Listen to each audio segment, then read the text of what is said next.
झूठे भारतीय एंकर अर्नब गोस्वामी के पाक फौज के अफसरान के सेरीना होटल के 5वें फ्लोर पर मौजूद होने के झूठे दावे पर ट्विटर पर मीम्स की भरमार लग गई है। भारतीय झूठे एंकर अर्नब गोस्वामी जो कि अपनी तंजो तेज अल्फाज और जारहाना जर्नलिज्म के जरिए बीजेपी के एजेंडे को भारत में आगे बढ़ाने के हवाले से जाने जाते हैं, अपने शो के दौरान ये दावा करना महंगा पड़ गया कि पाकिस्तानी फौजी अफसरान पंजशेर में तालिबान की मुआवनत करने के लिए सेरीना होटल के 5वें फ्लोर पर मौजूद हैं। ताहम उनका ये झूठ उस वक्त पकड़ में आया जब शो के दौरान पाकिस्तानी मौक़िफ़ को पेश करने वाले पाकिस्तान तहरीक इंसाफ के रहनुमा अब्दुस समद याकूब ने कहा कि काबुल में सेरीना होटल के सिर्फ 2 फ्लोर्स हैं और इसके 5 फ्लोर सिरे से है ही नहीं।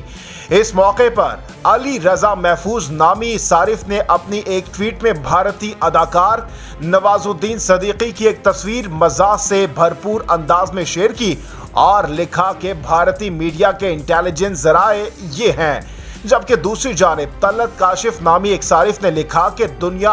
अर्नब गोस्वामी और इसके इंटेलिजेंस जराए पर कहकहे लगा रही है, जबकि वो अर्नब के बात करने के लबो लहजे को सुनकर अपनी हंसी नहीं रोक पा रही हैं। इसके साथ साथ एक सारिफ ने लिखा कि वो बराह रास्त सेरीना होटल के 5वें फ्लोर से ट्वीट कर रहे हैं और सबको सुबह बखैर सिवाय अर्नब गोस्वामी के। इसके अलावा प्रिया यादेव नामी एक सारिफ ने लिखा कि अर्नब गोस्वामी और रिपब्लिक टीवी काबुल के सेरीना होटल के 5वें फ्लोर में रिहाइश पजीर अफराद के खाने का बिल जारी कर दिया है। नाज़रीन, इस हवाले से आपकी क्या राय है? अपनी कीमती राय का इजहार कमेंट सेक्शन में जरूर दीजिए। चैनल जे के पॉइंट को जरूर सब्सक्राइब कर लीजिए।